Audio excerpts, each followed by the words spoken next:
16 na bangkay ang na-recover ngayong araw sa landslide sa Maco, Davao de Oro. Sa kabuuan, 27 na ang naitalang patay. Sa kabila niyan, himala namang nahukay ang isang bata na halos 3 araw nang nakabaon sa guho. Live mula sa Mawab, Davao de Oro, may report si Argel Relator ng GMA Regional TV 1 Mindanao. Argel? Atom, sa gitna nga ng trahedya ay nagbigay ng pag-asa ang pagkakasagip kanina ng isang batang natabunan ng landslide. Buhi oh. Anghel. Makalipas ang halos 3 araw mula nang magka-landslide, buhay na nahukay ang isang 3 taong gulang na babae. Dinala sa ospital ang bata para masuri. Okay naman to siya, kaya kaber naman siya yung kinabuhi. Ang kuan na lang na karon problema, ang katong magulang wa pa na-recover na, pero ambot mo maingon nila nga patay na daw. Si JL Texon na pasahero rin ng bus, ibinahagi sa social media ang mga larawang balot siya sa putik. Umakyat na sa 27 ang na-recover na bangkay. 16 ang nakuha ngayong araw. 8 rito ay kilala na. 8 naman ang patuloy pang inaalam ang pagkakakilanlan. Ibinaba ang mga ito sa Incident Command Post sa Barangay Elizalde, Maco, Davao de Oro, alas 5:30 ng hapon. Dito ni nakuha sila sa bakery. Naamanggoy bakery dito. Malaking tulong daw ang canine dog ng Coast Guard na si Apa na siyang nakatunton sa mga bangkay. Dahil walang ilaw, inihinto ang paghahanap sa mga nawawala. Itutuloy ito bukas ng umaga. Dagsa ang kaanak ng mga nawawala sa isang punerarya sa kalapit na bayan ng Mawab. Pinangunahan ng NBI ang victim identification at post-mortem stage. Matapos maproseso ang mga bangkay, pinapila ang mga kaanak upang kilalanin kung naroon ba ang kanilang kaanak. Sabi ng Mines and Geosciences Bureau Region 11, maiiwasan sana na maulit ang landslide sa Barangay Masara kung nasunod ang rekomendasyon nilang i-relocate na ang mga nakatira roon noon pang 2018. Yung area na yun po is balid splay po siya ng Philippine Fault. So yung Philippine Fault Zone po. Natukoy na dati pang landslide-prone area ang lugar. Depensa ng provincial government ng Davao de Oro, matagal na nilang idineklarang no-build zone ang lugar. Dati na rin daw nilang pinarelocate ang mga residente sa resettlement site ng Apex Mining at Barangay Kinuban, pero bumalik lang daw sila sa lugar. Tingin naman ng Office of Civil Defense, hindi sapat na may malilipatan lang. Merong likelihood sustainable.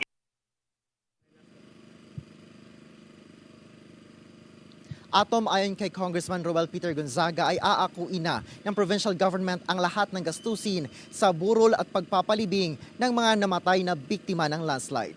Atom. Maraming salamat, Argel Relator ng GMA Regional TV 1 Mindanao. Isang senior citizen ang patay ng masunog ang halos 50 bahay sa Pasay City. May report si Darlene Kai.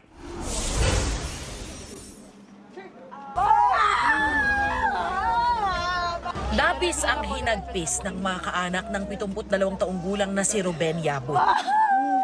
Nasawi siya matapos matrap sa nasunog nilang bahay sa Zamora Street, Barangay 96, Pasay City. Talagang sobrang sakit po, mahal na mahal ko tatay ko. Mabuti pa nung namatay na lang siya sa sakit kaysa sa ganyan. Bedridden o hindi na raw nakakagalaw ang kanyang tatay matapos ma-stroke. At nang sumiklaw ang sunog kaninang pasado alas 2 ng hapon, Nagulat na lang po ako yung tumawag po yung anak ko na nasusunog na raw po ang tatay ko. isa si Darwin sa sumubok sumagip kay Ruben. Hindi na ako makapasok dahil na andun na nga po yan, lakas eh. Nasugatan siya. Sugatan din ng isa pang residente at isang fire volunteer. Agad itinaas ng BFP sa ikalawang alarma ang sunog. Kasikipan ng kalsada, may mga double parking tayo dito. Since mga iskinita yung papasukan, so isa ito sa naging challenges namin. Nasunog din ang mismong barangay hall ng Barangay 96. Damay ang ilang mahalagang dokumento gaya ng financial documents, blotter at logbook ng barangay. Ayun na nga po, ayun na nga anuhin namin ngayon kung paano. Pero yung secretary namin, inano na ho, naka ano na sa kanya lahat yung mga files na wala. Matapos ang 2 oras, naapula ang apoy. Sa tala ng barangay officials, 48 bahay ang nasunog. Nasa 70 pamilya naman ang nawala ng tirahan. Pansamantalang mananatili sa Zamora Elementary School ang mga nasunugan. Iniimbestigahan pa kung ano ang pinagmula ng apoy. Darlene Kai, nagbabalita para sa GMA Integrated News. Isang limited edition luxury car na nagkakahalaga ng 160 million pesos ang isinuko mismo ng may hawak nito sa Bureau of Customs. Ilang linggong pinaghahanapang pulang Bugatti Chiron na yan na naipasok daw sa bansa na di dumadaan sa BOC. Patuloy pang hinahanap ang isa pang Bugatti Chiron na kulay asul naman. Nakunan daw sa social media ang 2 luxury car na bumabiyahe sa kalsada. Base sa paliwanag ng may hawak ng pulang sasakyan, nabili niya ito sa isa pang tao sa Metro Manila na patuloy ding tinutugis ng customs.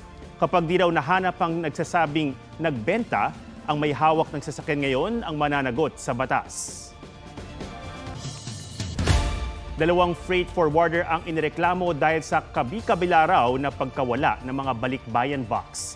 Nakauwi na nga sa Pilipinas ang isang OFW pero ang padala niya wala pa rin. May report si June Veneracion. Bakas ang saya sa mga mata ng OFW na si Luga Kusan nang mapuno niya ang malaking balikbayan box na bunga ng hirap at pagod ng pagtatrabaho sa Kuwait. Yung mga laman po ng mga box ko is yung mga branded po na shoes ko, yung mga bags ko po, sir.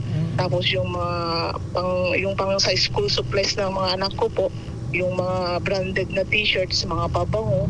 Agosto nung nakarang taon nang kolektahin ang balikbayan box ng Luzon Express Cargo. Lumipas ang Pasko at bagong taon, wala pa rin nakakarating sa kanyang mga mahal sa buhay. Hindi naman po namin pinulot yung pangalaman na linagay. Nakakayak lang po, sir. Sabi ng grupong OFW Assistance Advocates, mahigit 100 OFW na raw ang nagpaabot sa kanilang kaparehong reklamo laban sa parehong freight forwarder. Ang tawag na namin dito is hindi na to normal na scam na talaga, balikbayan scam. Sinusubukan pa naming makuha ang panig ng Luzon Express Cargo pero wala pa silang tugon sa ngayon. Iniimbestigahan na rin sila ngayon ng Bureau of Customs at posibleng irekomenda na ma-blacklist. Kung makita natin na may pending talaga siya na hindi pinoprocess, hindi lang natin siya i-recommend. Magpa-file din kami ng kaso laban dyan.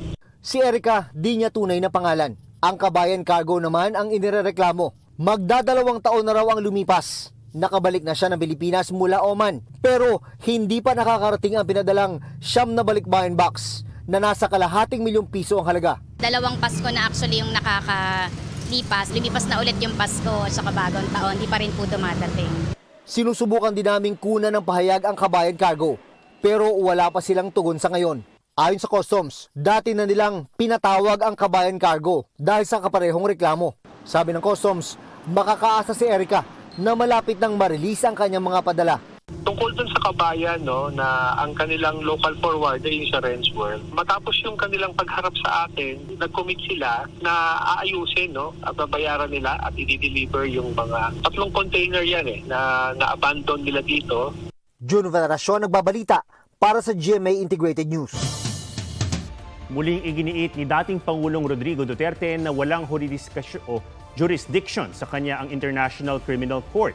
Sinabi ni Duterte sa gitna ng bali-balitang may arrest warrant na laban sa kanya ang ICC. Sa panayam sa kanya sa radio program na Kontra Birada ni dating Presidential Legal Counsel Salvador Panelo, sinabi ng dating Pangulo na papalag siya sakaling arestuhin siya. Nauna nang sinabi ni Pangulong Marcos na walang gagawin ng kanilang administrasyon para tulungan ng ICC. Sabi naman ni Solicitor General Menardo Guevara, tanging PNP at ibang law enforcement agencies lang ang otorisadong maghain ng arrest warrant sa bansa. Walang pakialam ang ICC sa akin. At hindi nila ako mahuli talaga. Mahuli nila ako patay. Mr. Marcos has nothing to do with the ICC. As a matter of fact, I am not asking for his help. Ako na ang bahala sa sarili ko dito.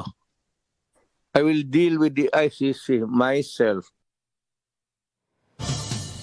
Iginiit ng Clark Hills Properties Corporation na tumupad sila sa kasunduang tigil demolisyon sa Barangay Anuna sa Angeles, Pampanga. Ayon sa legal counsel ng kumpanya na si Hener Edona, Wala silang ginawang demolisyon hanggang matapos ang Christmas season, bagay na kanila raw ipinangako sa isang pulong. Nagpahayag din daw ang Clark Hills ng intensyong mag-donate ng 1 ektarya ng naturang lupa para sa mga may hirap na residente. Humingi din daw sila sa LGU ng listahan ng indigent family sa lugar pero hindi pa nila ito nakukuha hanggang ngayon. Tumupad din daw sila sa naunang pangakong di nila gagalawin ang maliliit na bahay ng mga indigent sa pagpapatupad ng writ of demolition. Nangako rin ng Clark Hills na hanggat walang nalilipatan, di nila gigabain ang bahay ng mga indigent at ng mga orihinal na may hawak ng Certificate of Land Ownership Award o CLOA. Ayon sa mga residente, inaresto kahapon ng 2 lalaki, kabilang ang isang menor de edad na na-turn over na sa DSWD. Ayon sa Angeles City Police, 1 dosenang pulis at 10 miyembro ng demolition team ang nasugatan sa gulo.